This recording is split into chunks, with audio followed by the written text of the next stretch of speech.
Hello guys, welcome back to the channel, and this today's video I'm going to show you how to add neon glowing line to your video in InShot.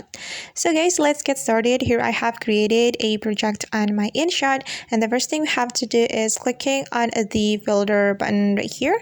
Then you're going to select the AI effect. Then on this AI effect, make sure that you select the line category. Then you have to swipe your screen until you find the neon glowing line, this one.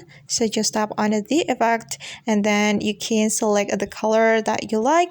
And for me, I'm just gonna select this one.